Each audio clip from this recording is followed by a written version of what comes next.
Good morning. Welcome back to the Broadcast Retirement Network. I'm Jeff Snyder. This is BRN Sunday for Sunday, April 9th, 2023. Hope you're having a great weekend and a great Easter. So glad you could join us. We've got members of the media, academia, financial services, and government standing by as we analyze all the news and events for the week. So sit back, relax, enjoy this episode of BRN Sunday.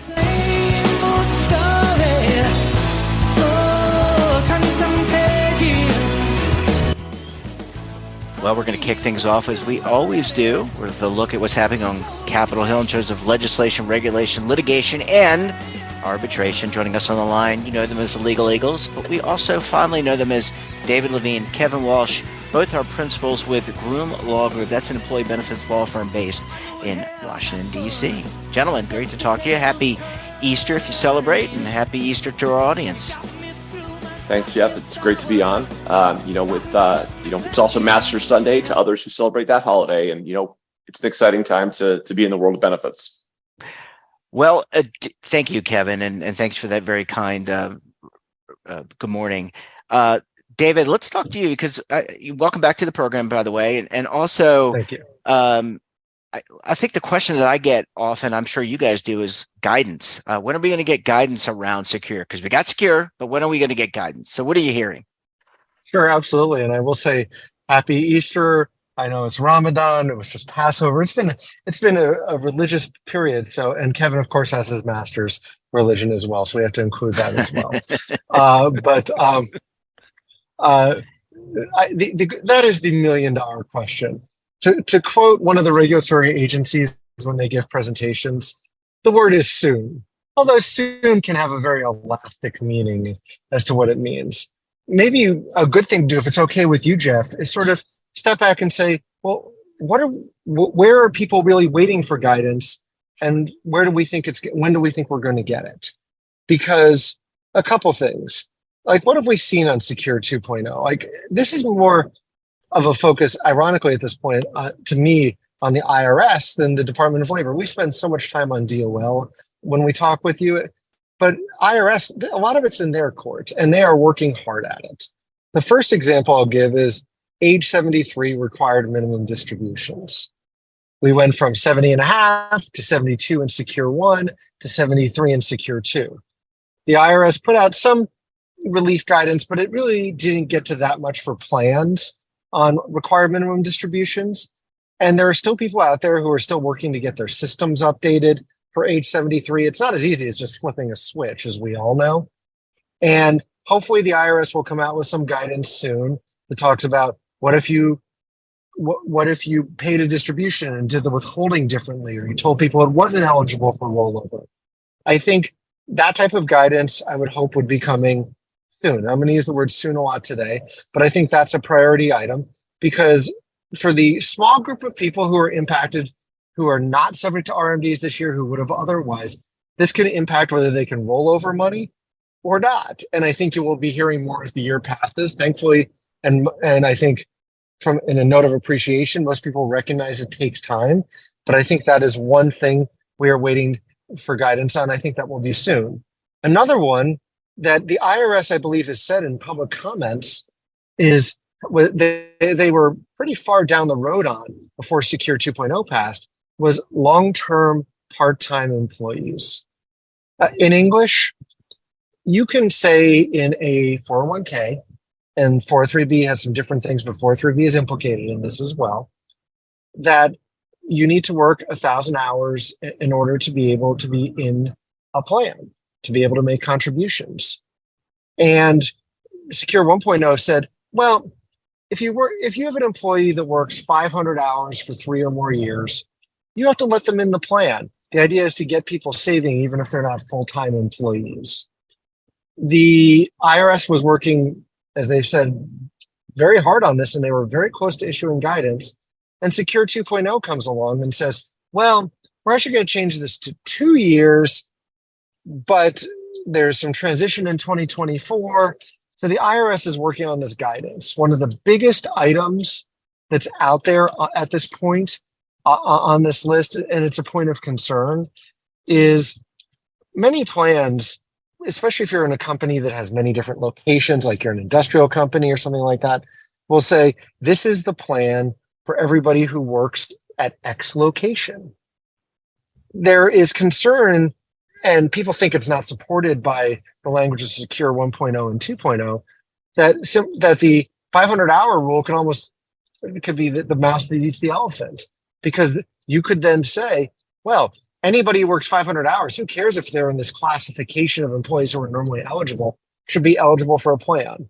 It doesn't make sense, and I'm hopeful the IRS makes it clear that you can still say a plan covers employees in this classification, and the 500-hour rule applies to anybody in the eligible classifications. But that's something we're getting a lot of questions on. The third thing that is further out, but I hear repeatedly, and I know if you talk to 5 lawyers, you'll get 5 different things of sort of priority guidance at this point. Because you've got things, definitely there's interest in student loans. There's questions about catch-up contributions. Are they still allowed? As you know, we think yes. Starting next year, how people can elect to do Roth contributions, convert their employer contributions to Roth at the time of contribution. All that stuff needs guidance, no question.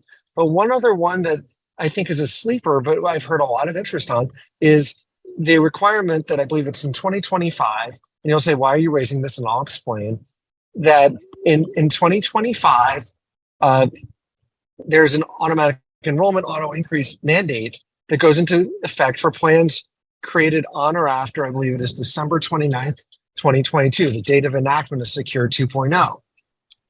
A lot of us believe this can't mean that a plan that is spun off, because in mergers and acquisitions, people spin off plans all the time. A plan that is spun off from an existing plan on or after December 29th, 22 would have to change its design just because it was a spin-off, or other types of transitions, people going into PEPs and things like that.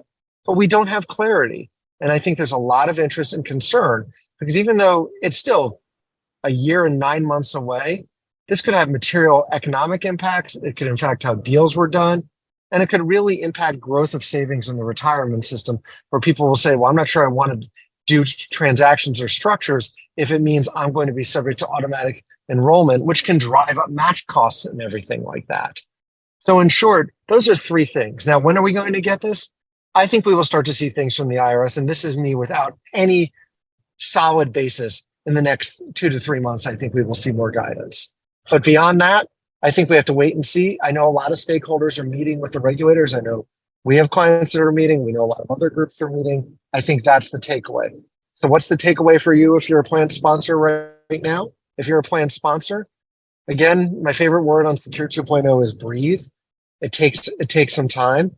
Talk to your vendors, see what they can do, see what they have ready and not, and just be watching. And if you're a service provider, be evaluating how this impacts your business, but recognize it's not going to change immediately. And let's just keep watching. And I'm sure when guidance comes out, we will be back here to talk about it more. Now, Kevin, you've let me go for a long time here, so I'm going to stop talking. Yeah. So, David, I think you keyed in on a lot of regulations that are likely to be coming. I think one thing that I just want to highlight is that, when regulations are, prepared by an agency, they then go to the Office of Management and Budget for review. In recent months, they've taken a significant amount of time to get regulations reviewed, and there's been a backlog. Up until recently, there were 8 Department of Labor regulations, none of them benefits related, sitting over to OMB. And sometimes we've heard that if OMB is backlogged with a single agency, they say, hold off on getting us any more regs until we've gotten through some of the ones you have. In recent days, they've really cut that list down from 8 regulations pending review down to 5. So, in addition to all the IRS rules that are required by Secure or coming out after Secure, it wouldn't be totally surprising to see a Department of Labor rule, either Secure related or otherwise, submitted for review in the next few weeks. Gentlemen, if I could just ask a follow-up question. I have read stories where there may be certain segments of the sponsor population maybe that are concerned about the implementation date. Is it possible that we could see delays for some of the effective dates if regs aren't issued in the appropriate amount of time, or even if they are issued in the appropriate amount of time, maybe there's just still some technological issues that vendors raise, that sponsors raise in terms of the timing. Because this is pretty significant piece of legislation. I can't remember another piece of legislation that had 94 different specific changes in a particular industry. And that's a great question, Jeff. I think, right, this is the biggest since the Pension Protection Act of 2006. So it's been a long time. The IRS has a lot of flexibility, especially in terms of making, I'll call it the detail rules go effective. They can provide for good faith. They can provide for transition. Mhm. I would argue the IRS also has a lot of latitude in some cases to push out amendment effective dates. For instance, one that I know we as a firm, and I know I and my colleagues, including Kevin, have been involved in, is the idea of the requirement that catch-up contributions be made on a Roth basis if someone earned over $145,000 in the prior year. I could definitely see the IRS giving us good faith there. I definitely think they have room. But there are some groups, like some governmental or church entities, that might take it longer to do it, that I'm very aware of some of the complexities there because of their systems and everything. I think the IRS has some wiggle room there to push things out or provide some flexibility. At the same time, their ability is not endless. So I am hopeful that we will get some relief that allows for, I'll call it a practical solution. I cite, and this was in a comment letter we wrote, the IRS has shown great flexibility in the past. In some cases, there was a governmental plans provision on health insurance payments from defined benefit plans. It's wonky. I won't go in the weeds. The short version of it is the IRS said, we understand Congress meant X, and we're going to go with that. And we're going to let you do that until Congress formally updates the statute. It was very reasoned and well thought out. The IRS doesn't do things willy-nilly or crazy. But I think that highlights that the IRS can be flexible. And I think the IRS is trying to work here. And same with the people on the Hill. People on the Hill put together a law with 90 plus provisions on benefits. There's always going to be hiccups because they worked their tails off on it and really pushed hard. But you can never be perfect, and there's always things that pop up afterwards. So I think there's a lot of interest in finding practical, reasonable sort of passes and solutions for the intermediate term. So I'm hopeful that we'll get some here. Well, gentlemen, it's always great talking with you. And I guess my last question is, you said you get 5 lawyers in a room, you get 5 different answers. That's never the case with you and Kevin, right, David? And Kevin? No, you don't need 3 more attorneys in the room to get to 5 different opinions when David and I are discussing things. Excellent. I completely disagree, but keep going. There you go. Well, gentlemen, we're going to leave it there. Wishing you a great Sunday, great rest of your weekend, and we'll talk to you again very soon. Thank you so much, Jeff. Thanks for having us on. Bye, gents. Thank you, listeners. Bye-bye. Bye.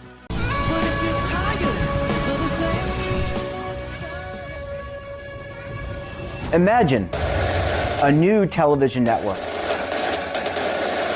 that will make you richer, healthier, and in control of your financial future.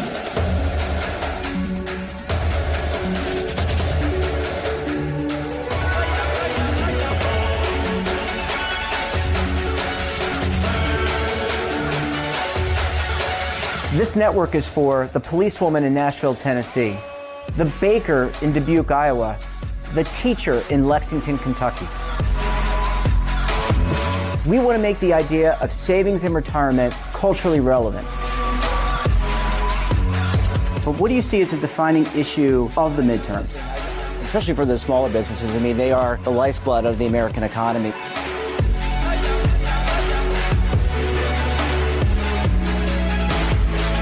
Featuring exclusive interviews, current affairs, and docuseries. 33 years old, you retired early. The philosophy is money only matters if it helps you live a life that you love. But you got to start thinking about retirement as soon as you get in. The Broadcast Retirement Network will drive very high engagement with premium partnerships. So this isn't retirement and savings for your parents or grandparents. This is for all Americans. And we're going to change the way you think about money.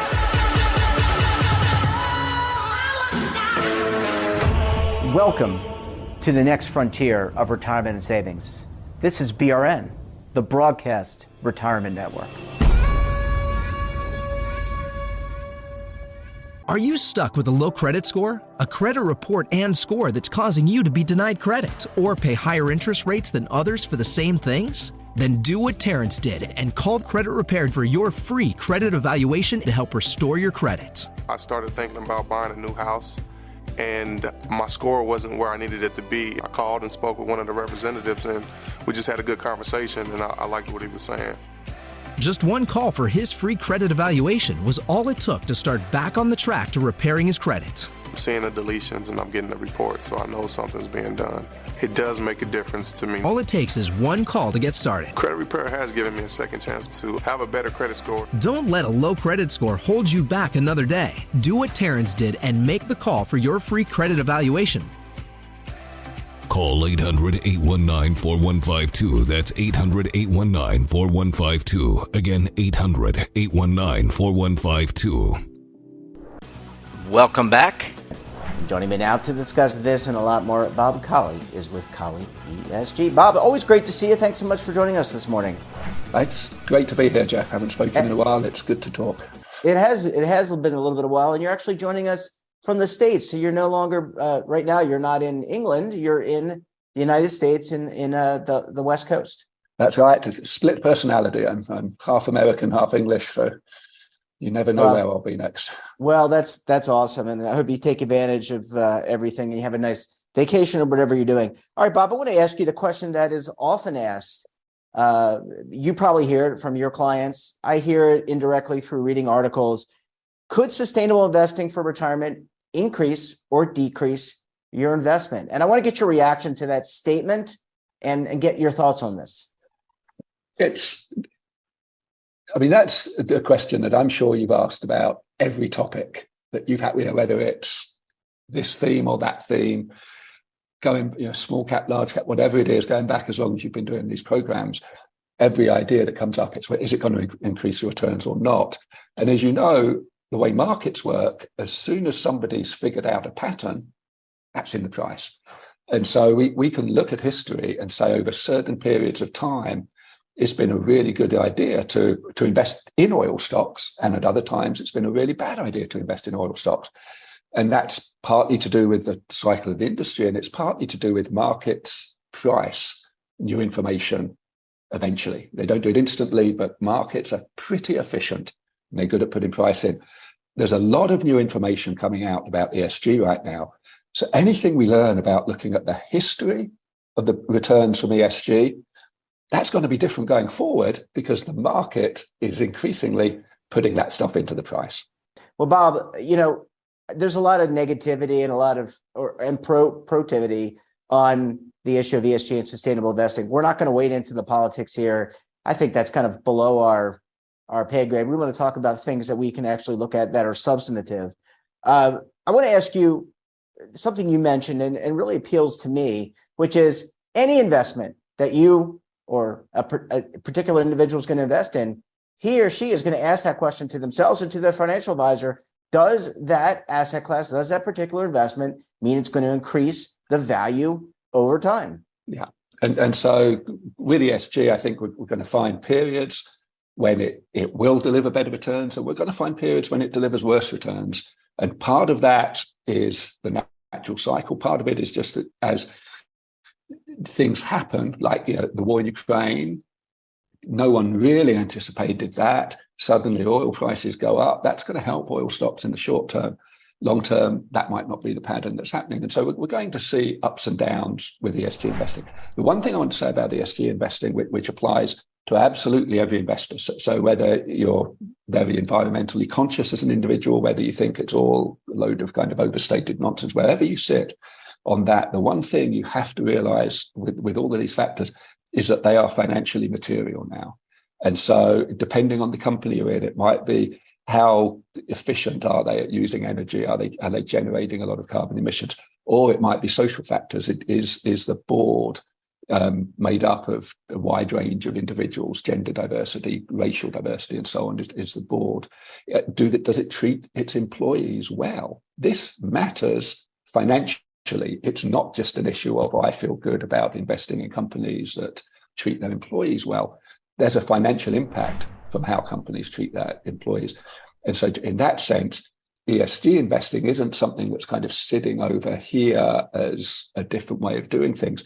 Increasingly, every investor has to ask themselves, how is this company interacting with the world around it? Is it environmentally sound? Is it socially sound? Does it have good governance?